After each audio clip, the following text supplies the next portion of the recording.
11:47 p.m., August 27th, 2025, Bethesda, Maryland. In a quiet home office, surrounded by framed degrees and industry awards, defense contractor David A. Krell sat reviewing a data transfer protocol. On his monitor, a Microsoft Teams window showed the face of a man he'd worked with for 7 years, his program manager at Lockheed Martin. The face was right. The voice was right. The silver-framed Lockheed Martin security badge clipped to his shirt pocket was right. Even the small, almost unconscious habit of adjusting his glasses every 90 seconds was perfect. None of it was real. The 47-minute video call was a state-of-the-art AI deepfake. On the other end, thousands of miles away in a secure facility in Hangzhou, China, Ministry of State Security Officer Liu Wenjun monitored the data flow. The operation, which the National Security Agency would later designate Mirror Circuit, was moving into its final phase. The total estimated value of the intellectual property at stake, $890 million. Retention_checkpoint 030 hook resolution tease. What Liu Wenjun didn't know was that his perfect creation had a flaw, a nearly undetectable error, lasting only 0.03 of a second. Miles away, in a windowless room at Fort Meade, Maryland, an automated system had just flagged it. An anomaly, a digital ghost in the machine. And that single flag would trigger an investigation that would unravel the most sophisticated synthetic identity espionage campaign in United States history. The illusion began 18 months earlier. A specialized unit within China's Ministry of State Security, or MSS, was tasked with a new form of industrial espionage.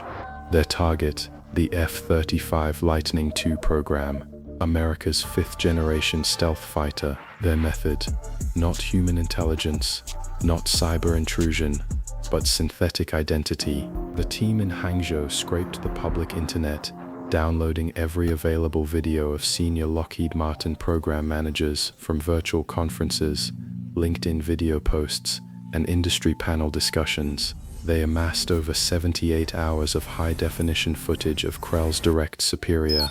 From this data, they built a machine learning model. It learned his speech patterns, his cadence, his unique accent. It learned his facial tics, his blink rate, the way he furrowed his brow when concentrating. They fed it his public writings to master his vocabulary and syntax for emails and chats. The result was a digital puppet, a perfect recreation that could be controlled in real time. David Krell was chosen as the target for his high-level access and his relatively minimal in-person contact with this specific manager, who primarily worked from a different facility. The operation started small. An initial unscheduled call, a simple request for a non-classified project file, citing a forgotten password and an urgent deadline. The deepfake model performed flawlessly. Krell, seeing and hearing his boss, complied without a second thought. The MSS team then began building a narrative. The manager was working on a highly classified internal audit, firewalled from the main Lockheed servers. He needed Krell's help. The requests were always plausible, always wrapped in the frustrating but familiar language of corporate bureaucracy and compartmentalized security. To reinforce the illusion, the MSS routed payments to Krell, not large, suspicious sums, but smaller, believable amounts disguised as performance bonuses or expense reimbursements for special project work. The money flowed through a complex web of 6 shell companies. The first was registered in Belize, the second in Cyprus, the third in Mauritius, the fourth, Singapore, the fifth in the British Virgin Islands. The final layer was an anonymous LLC in Wyoming, a jurisdiction known for its corporate privacy laws. Krell saw the deposits, believed they were legitimate, and his trust in the secret project deepened. He believed he was a patriot, serving his company and his country on a vital, clandestine task. He never met a single real person. Every interaction was with the algorithm, every reassurance, every piece of praise, Every carefully worded threat about the consequences of revealing the audit was psychologically calibrated by Liu's team in Hangzhou. The system that caught it was not designed to look for spies. It was a quality control algorithm at the NSA's Tailored Access Operations, or TA-O. The program, codenamed Echelon Prime, scans billions of hours of foreign-to-foreign voice and video data packets, looking for signatures of known encryption tools or steganography, the practice of hiding data within other files. On October 12, 2025, it flagged a Microsoft Teams call routed through a server in Frankfurt, Germany. The flag wasn't for encryption, it was for a spectrogram discontinuity for 0.03 seconds. During a moment of silence between words, the audio waveform flatlined in a way that is physically impossible for a human vocal tract in a room with ambient noise. It was a digital seam, a tiny imperceptible gap where the AI's real-time voice generation model had switched phonetic samples. To a human ear it was silence.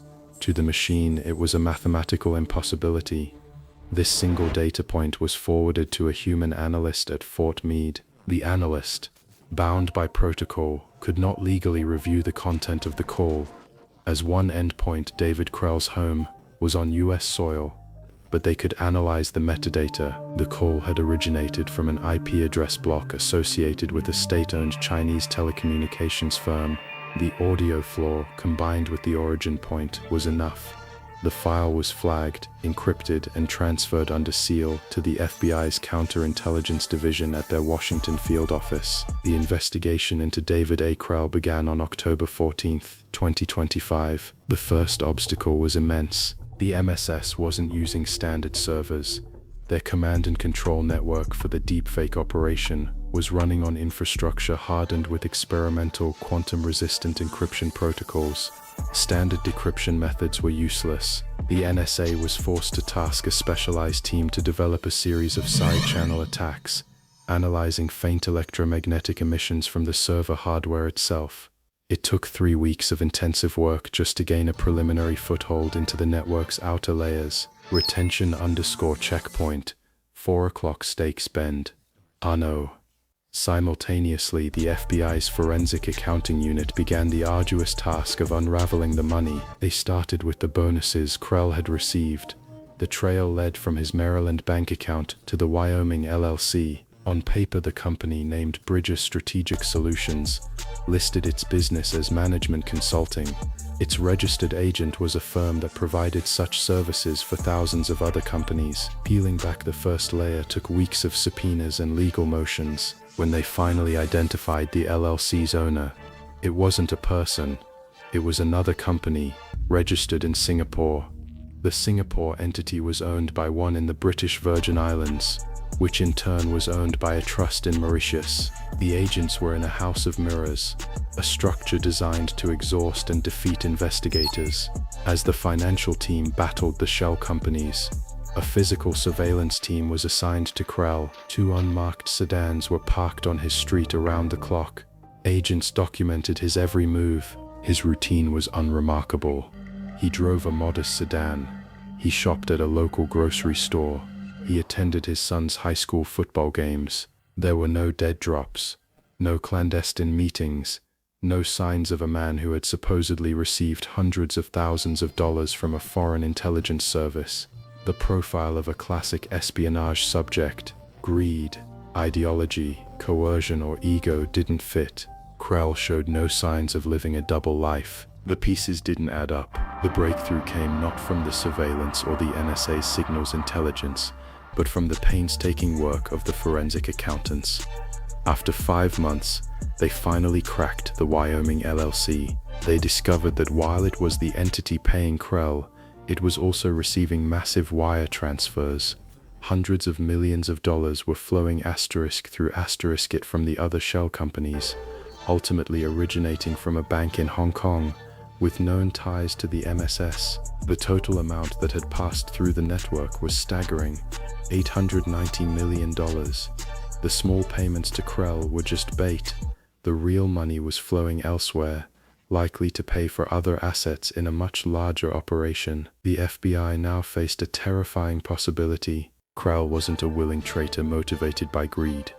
The surveillance suggested he was a dupe, a pawn in a game he didn't even know he was playing. They were witnessing a new kind of espionage, one where the spy doesn't know they are a spy.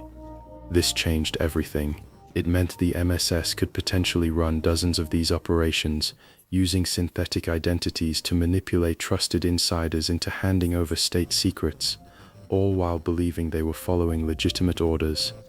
The F-35 leak was no longer an isolated case. It was potentially the blueprint for a systemic attack on the entire US defense industry. The case was elevated.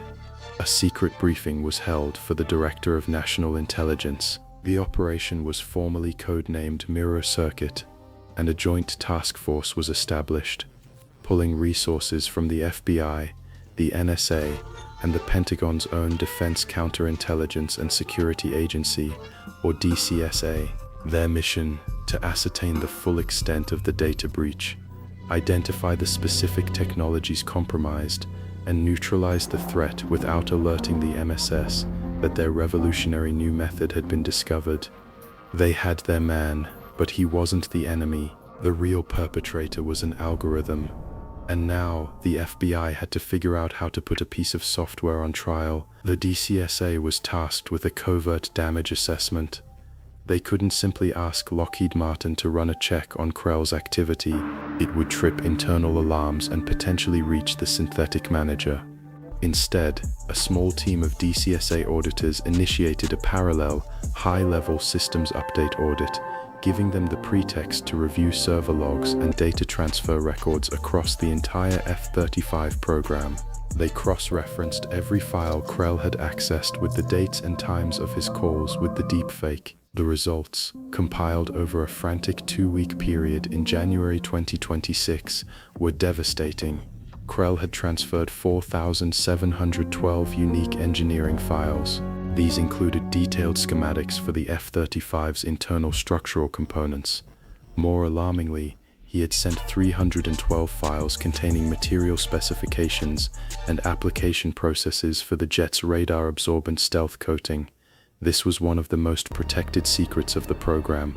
Finally, and most critically, they found he had transferred the complete avionics flight envelope, the core software that dictates the aircraft's performance limits, flight characteristics, and combat capabilities. In essence, he had given them the plane's DNA. Retention_checkpoint, 50% mark 10-hour. This discovery presented the task force with a critical dilemma. The data bleed was catastrophic. The instinct was to move in, arrest Krell, and shut down his access immediately.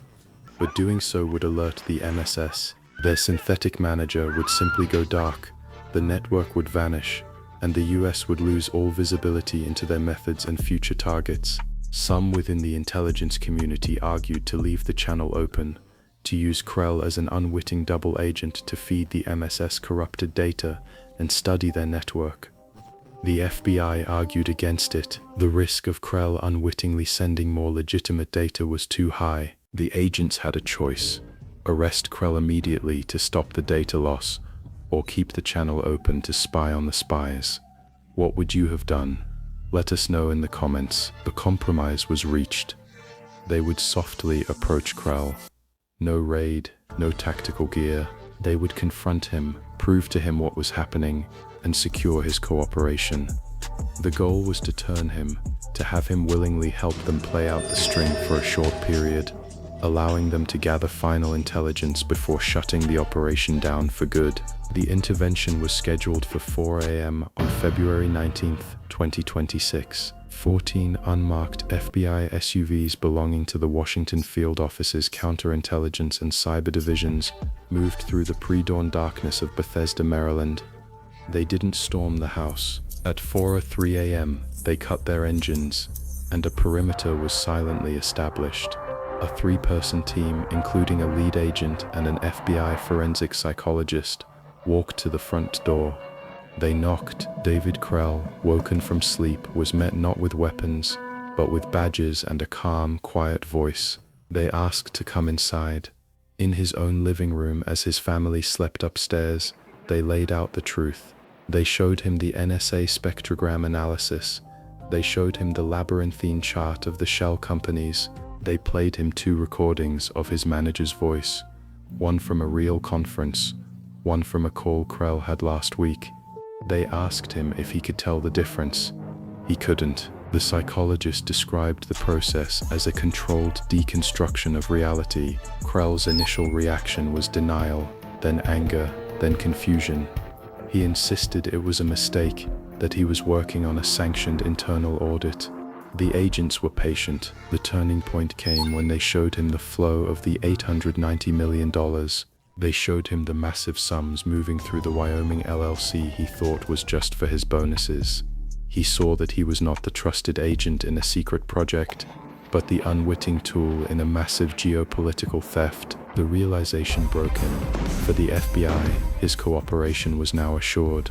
With Krell's consent, the FBI's cyber team created a forensic image of all his devices, his computer, his phone, his tablets.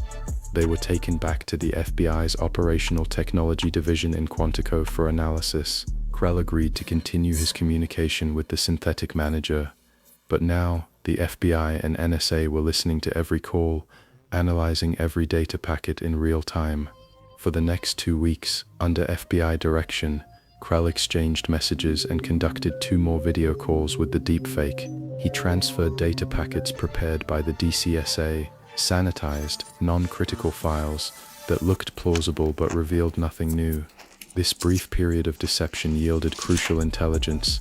The NSA was able to map 4 more nodes in the MSSC2 server network and identify IP blocks associated with the Hangzhou facility.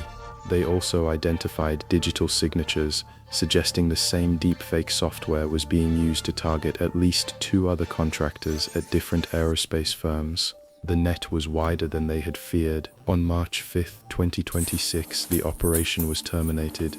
On the FBI's instruction, Krell sent a final message to his manager, stating he was taking an unexpected leave of absence for a family emergency and would be unreachable. On the other side of the world, Liu Wenjun's team saw the message. The channel went silent. They knew the asset was lost, but they likely never knew why. They would have assumed Krell was discovered through traditional means, not that their entire synthetic reality had been compromised. The aftermath was swift and silent. On March 10th, the Department of Justice unsealed an indictment against Liu Wenjun, charging him in absentia with conspiracy to commit economic espionage and money laundering. The U.S. Treasury Department simultaneously issued sanctions against all 6 shell companies and the Hong Kong bank that had facilitated the transfers. Most of the $890 million was never recovered. It had been dissipated through the global financial system moments after being transferred. David Krell became a key government witness. In exchange for his full cooperation, he pleaded guilty to a single, lesser charge of unauthorized conveyance of government information. He was sentenced to 5 years of probation and is now a central figure in helping the Pentagon develop new training protocols to defend against synthetic identity attacks. His story is now a mandatory briefing for every contractor with a top-secret security clearance. Operation Mirror Circuit was a tactical victory but a strategic warning. It proved that the front line of modern espionage is no longer just a physical place, it is a psychological space. The final report contained a classified annex detailing 3 other potential victims identified through similar network traffic. We can't discuss those cases, but comment Deepfake if you want to see more on how this technology is changing national security. The investigation officially closed in February 2026. The F-35 data was compromised, but the leak was contained. Liu Wenjun remains at large, presumably still an active officer in the Ministry of State Security. The Hangzhou team that built the deepfake was never publicly identified. They are likely already working on their next project, with better software and a new list of targets.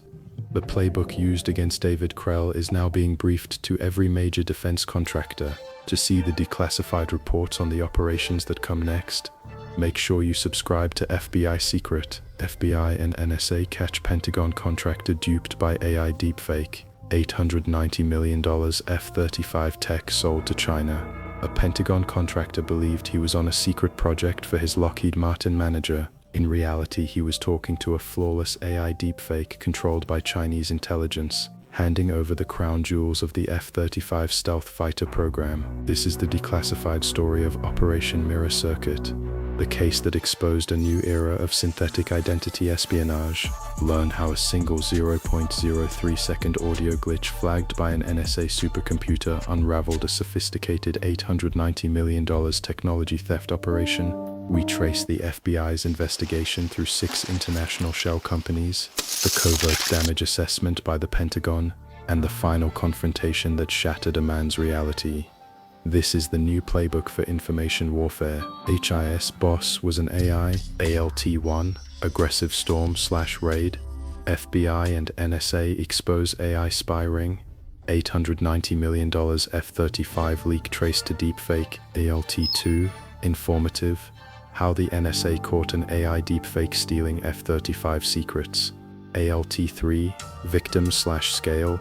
He thought it was his boss. It was a Chinese AI stealing $890 million in F-35 tech. ALT-4, with series tag. The AI spy who fooled the Pentagon. $890 million F-35 leak vertical bar FBI files, a split-screen image. On the left, the shadowy pixelated face of a man on a video call, with lines of code overlaying his features. On the right, a schematic of the F-35 fighter jet glowing in blue, with a red data breach warning stamped over it. The scene is dark, lit only by the glow of the monitors,